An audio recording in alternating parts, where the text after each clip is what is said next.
শ্রীজাত বলেছেন যে কোনো একজন বক্তা শুধুমাত্র গালাগাল দিয়ে বিখ্যাত হয়েছে। সব কিছুকে গালাগাল দেন, সব কিছু সম্পর্কে নেতিবাচক কথা বলেন, তাই লোকে তাকে খুব ভালো বলে। আর যদি তিনি কোনো ইতিবাচক কথা বলেন ওর হয়তো শুনতে আমি কবি খেতে চলে যাই। যদি এই কথা সত্যি হয় তাহলে বোঝাই যাচ্ছে বাংলা সংস্কৃতি কতটা নিম্নমুখী, কারণ একটা গালাগাল দাদাকে তারা বিখ্যাত করে দিচ্ছে। আর যদি এই কথা মিথ্যে হয়, অর্থাৎ সেই লোকটা যদি এই কারণেই গালাগাল দেয় যে সত্যিই যে সাম্প্রতিক বাস্তব তা গালাগাল দেবার যোগ্য, তাহলে বোঝা যাচ্ছে বাংলা সংস্কৃতি নিম্নমুখী, কারণ সেটা সত্যি কথাই বলে যে সংস্কৃতিটা নিম্নমুখী। শ্রীজাত কি বলেছেন? প্রতিবাদ হয় না, অশোকদা বলছেন আমি নিজে প্রতিবাদ করেছি। তারপর কি বললেন? আমার বাড়ির তলায় 3 জন পুলিশ দাঁড়িয়েছিলেন। যে রাজ্যে প্রতিবাদ করলে পুলিশ দাঁড়িয়ে থাকতে হয় সে রাজ্যে প্রতিবাদকে প্রতিবাদ বলে না। এইটাই আসল কথা। আমরা বলছি না প্রতিবাদ হয় না, হলে তার শাস্তি হয়।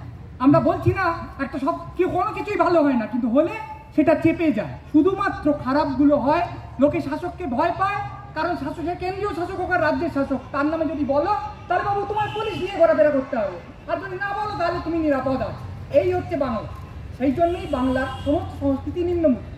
কৌশিক দা, সব্যসাচী সকলেই যা বলে গেলেন তার মূল কথা হলো, আরে সংস্কৃতি এখন কি হচ্ছে তুমি এখন বুঝতে পারবে নাকি? এ তো ডাইনামিক, এ তো ফ্লুইড, 10 বছর পরে বুঝতে পারবে। 10 বছর পরে কি হচ্ছে কবে বুঝতে পারবে? কেন? তার 10 বছর পর। তাহলে সমকাল নিয়ে কবে কথা বলবো? কোনোদিন না, কোনোদিন বলবো না, শুধু অতীত নিয়ে কথা বলবো আর ভবিষ্যৎ নিয়ে জল্পনা করবো। সমকালীন সংস্কৃতি নিয়ে কোনো কিছু কথা বলার কোনো অধিকার নেই। বাপরে, যদি রাজনীতির লোকেরা এটা শিখে নেয়, 17 টিভিতে গিয়ে বললো ওরা চোর, ওরা 10 বছর পরে বলবে এই চুরি সমাজের উপকার করছে কিনা এখন বলতে পারবে না। 10 বছর চুপ, এখন নয়। আবার বললো কীর্তন না, চুপ, শুধু বামফ্রন্টের আমল নিয়ে কথা, এখন কি হচ্ছে জানি না, 10 বছর পর বলবে। আরে তাহলে তো পৃথিবীতে কোনো কথা বলা যাবে না রে ভাই। এত ডাইনামিক, এত ফ্লুইড হলে কথা বলতে হচ্ছে বাড়ি বলতে 10 বছর পর ডিবেট করি এখনকার জিনিস নিয়ে। তা কখনো হয়? আমার একটা জিনিস অবাক লাগে, যখন কেউ বাংলা সংস্কৃতি কোনো কিছুকে বলে এটা খুব ভালো, ধরো একটা সিনেমা, একটা ওয়েব সিরিজ, আপনি একটু চেপে ধরবেন, সে মানে তাহলে কি হিন্দির মতো ভালো, মালায়ালামের মতো ভালো হয়নি, বাংলায় যা হয় তার তুলনায় ভালো বলছিলেন। মানে বাংলা বাজারের পক্ষে ওই ভালো, ওই যথেষ্ট।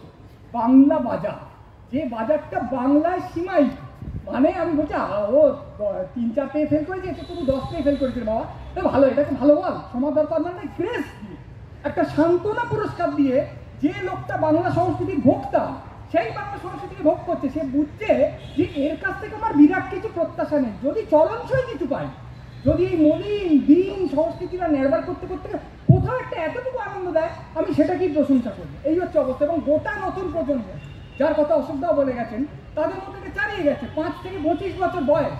আমার সময় কি ছিল, বাবা তোমায় কিন্তু শুক্তারাটা কিনে আনতে হবে, তুমি কিন্তু আনন্দমেলাটা কিনে আনো, বাবা শীর্ষেন্দুর একটা ভালো অমুক বেরিয়েছে, একটা ছবি বাবা আমাকে কিন্তু দেখাতে হবে, জানি না বাংলা ছবি বেরিয়েছে। এখন কি হচ্ছে, অভিভাবকরা দয়া করে 2 লাইন বাংলা পড়, একটু সিনেমা গাছ না বাংলা ভালো, আমি তোকে বলছি এখানে সিনেমা নাম ভালো লাগে তোকে আর দেখতে হবে না। মানে গোটা অ্যাপ্রোচটা, গোটা স্টান্সটা হচ্ছে ভিক্ষা প্রার্থী, ক্ষমা প্রার্থী। এরা কেউ বাংলায় উৎসাহী না। কেন? হঠাৎ কি হলো যে বাংলা সংস্কৃতি তার সন্তান সন্ততিদের বাংলার দিকে এতটুকু আকৃষ্ট করতে পারলো না? এরা কি বলছে, আমি গান শুনতে কোরিয়ান গান শুনবো, আমি সিরিজ দেখলে কে সিরিজ দেখবো, আমি সিনেমা দেখলে একটা বঙ্কজ ত্রিপাঠী নিয়ে হিন্দি সিনেমা আছে সেটা দেখবো, আমি গান শুনলে টেলার সুইফট শুনবো, আমি ইংরেজিতে পড়বো, লেখা টেখা বাংলায় কিছু হয়। কেন? তার কারণ বাংলা তাদের সংস্কৃতি দিয়ে উদ্দীপিত করতে পারছে না। এটা মানতে হবে। প্রতিবার বিতর্ক আর বাগ্মিতা দিয়ে প্রমাণ করতে পারবে না যে কোনো কাজ হচ্ছে, কিচ্ছু হচ্ছে। সমস্ত পাতি, সমস্ত থোড় বড়ি খারাপ জিনিসপত্র চলেছে, নতুন প্রজন্ম তাই নিয়ে এতটুকু কোনোরকম ভাবে মাথা খাওয়াচ্ছে না। আর তাদের অহংকার করার কিছু নেই। কাকে নিয়ে অহংকার করবে? তার এমন কোনো ধারা নেই যেটা দেখে সে বলবে হ্যাঁ এটার জন্য আমি বাংলা সংস্কৃতি, এই তো নতুন একটা সাম্প্রতিক ধারা, এটা নিয়ে আমি অহংকার করছি। 5টা লোক নেই যাকে দেখি সে বলবে এই তো এই লোকগুলোর দিকে বাংলার বাইরের সংস্কৃতির লোক তাকিয়ে আছে, ভারতের লোক তাকিয়ে আছে, এই তো বাংলা এই কাজটা হচ্ছে, আন্তর্জাতিক লোক তাকিয়ে আছে, এই তো বাংলা এই কাজটা হচ্ছে। এইটা আমি একটা টেলার সুইফট বললাম, এখন বাজারটা বাংলা বাজার নয়, বিশ্ব বাজার। আপনি যখন একটা সিনেমা করছেন তত্ত্বগতভাবে আপনি কিন্তু ওপেনহাইমার, ক্রিস্টোফার নোলানের সঙ্গে লড়ছেন। যখন গান গাইছেন তত্ত্বগতভাবে আপনি এড শিরানের সঙ্গে লড়ছেন। তাহলে এই যে আশ্চর্য বিশ্বায়ন, এটা এই প্রচণ্ড প্রতিযোগিতাতে একটা সুযোগ করে দেওয়া, বাংলা সমস্ত সংস্কৃতিটাকে বিশ্বের কাছে উপস্থিত করার একটা সুযোগ। সেই সুযোগ নিল কে? কোভিডের সময় সবাই আমরা চমকে গিয়ে সমস্ত বাঙালি বলে, আরে সাউথে কি ছবি হয় দেখেছেন, সাউথে কি ওয়েব সিরিজ হয়, কি অভিনেতা কি অভিনেত্রী, কই সাউথ ইন্ডিয়া কি বললো, আরে বাংলায় কি ছবি হয়, বাংলায় কি ওয়েব সিরিজ হয়, কই কোভিডের সময় তারা তো ওয়েব সিরিজ দেখেছে, বললো না তো। আমি যদি বলি যে স্পেনে একটা ওয়েব সিরিজ হয়েছে, পশ্চিমবাংলায় খুব জনপ্রিয় হয়েছে, আপনি বলবেন হ্যাঁ হতেই পারে। কিন্তু আমি যদি বলি বাংলায় একটা ওয়েব সিরিজ হচ্ছে, স্পেনে খুব জনপ্রিয় হয়েছে, আপনি হেসে বলবেন না হ্যাঁ ব্যাকরণগতভাবে ঠিক, কিন্তু বাস্তবগতভাবে দুই রকম হতে পারে। আমরা জানি যে কিন্তু প্রস্তুত। এই উল্টো দিকে লিটল ম্যাগাজিন মেলা হচ্ছে। লিটল ম্যাগাজিন আগে বলতো আমাদের চেপে রাখা হয়, এখন চেপে রাখা হয় না। সমস্ত মঞ্চ পেয়েছে। কেউ যদি স্ট্যান্ড আপ কমেডি করে ইউটিউবে আজকে পোস্ট করতে পারে, কেউ যদি ভালো সাহিত্য করে ফেসবুকে আজকে পোস্ট করতে পারে। কোনো সাহিত্যিক তো উঠে আসছে না, কোনো স্ট্যান্ড আপ কমেডিয়ান তো উঠে আসছে না। কাউকে দেখে আমরা বলছি না আরে বাপরে বাপ কি দৃষ্টিভঙ্গি রে, কি ধারণা রে, কি শৈলী রে, হ্যাঁ এই লোকটাকে তো কালচার করতে হবে, এই আমাদের কালচারের একটা আইকন। কাউকে দেখে তো বলছি না কেন, মঞ্চ তো প্রস্তুত, ক্ষেত্র তো প্রস্তুত, তাহলে খেলা বাবু খেলতে পারছে না। আর একটা সংস্কৃতি শুধু স্রষ্টাদের দ্বারা নিয়ন্ত্রিত হয় না, নির্মিত হয় না, ভোক্তাদের দ্বারা হয়। আমাদের ছোটবেলায় আপনাদের মনে থাকবে বাবা বলতে কি খারাপ, গান কি খারাপ, তার কারণ তারা মনে করতেন যে হিন্দি সিনেমা বা গানের মধ্যে চটুলতা আছে এবং সংস্কৃতির কাজ চটুলতার যোগান দেওয়া নয়, তার কাজ সিরিয়াস ভাবনা যোগান দেওয়া, ভাবনার রসদ যোগান দেওয়া। আজ আমরা ভোক্তারা কি বলি, ব্রেনটা পাশে রেখে আমি ল্যাপটপে নিমজ্জিত হব, মস্তিষ্কটা পাশে রেখে আমি মোবাইলে নিমজ্জিত হব। যেরকম প্রিয়তোষ বলে গেছে আমাদের সেরা গান হচ্ছে কাঁচা বাদাম, পাকা ভিতের উপর আর কিছু নেই, কাঁচা বাদাম টকটক করে খাও আর যেটা হচ্ছে সেটা করো। আগে জীবনমুখীর কথা উঠেছে, জীবনমুখী নিয়ে সত্যি তর্ক হয়েছিল তখন, যেটা কৌশিকদা বলে গেছে। এখন গান কিন্তু জীবনমুখী নয়, কোমরমুখী, নিতম্বমুখী। আমাকে নাচের গান দাও, যেভাবে পারো আমাকে নাচাও, তার যা খুশি বানিয়ে হোক, যা খুশি সুর তালটা যদি দ্রুত হয় আমি নাচবো, সেইটা আমার গান। এইখানে কোনো সত্যিকারের নতুন কথা যে বলবে, সত্যিকারের প্রতিভা যারা আছে, এই ভোক্তা কি তাকে প্রাণিত করতে পারবে, উৎসাহিত করতে পারবে? তা তো নয়। যেরকম রবীন্দ্রনাথ বলে গেছিলেন গান একজন গায় আর একজন মনে গায়, সেরকম এইরকম ভোক্তার কাছে সে আসবে না, সে মুম্বাই চলে যাবে সিনেমা করতে। সে যদি ইংরেজিতে লিখতে পারে ইংরেজিতে সাহিত্য করবে, সে আর বাংলায় সাহিত্য করবে না। এই বাংলা গোটা সংস্কৃতিটার অবস্থাটা এখন এইখানে এসে দাঁড়িয়েছে। আমরা ছোটবেলায় একটা তর্ক করতাম, আর্ট ফর আর্টসে না আর্ট ফর পিপলসে।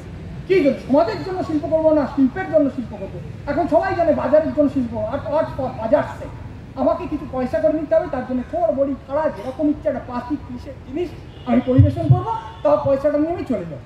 এইটা হচ্ছে প্রত্যেকের মানসিকতা। এবং সোশ্যাল মিডিয়া যে আমাকে কি শিখিয়েছে যে আরে দিনে আমাকে 22,000 স্ক্রোল করতে হবে, মনোযোগ দিলে চলবে?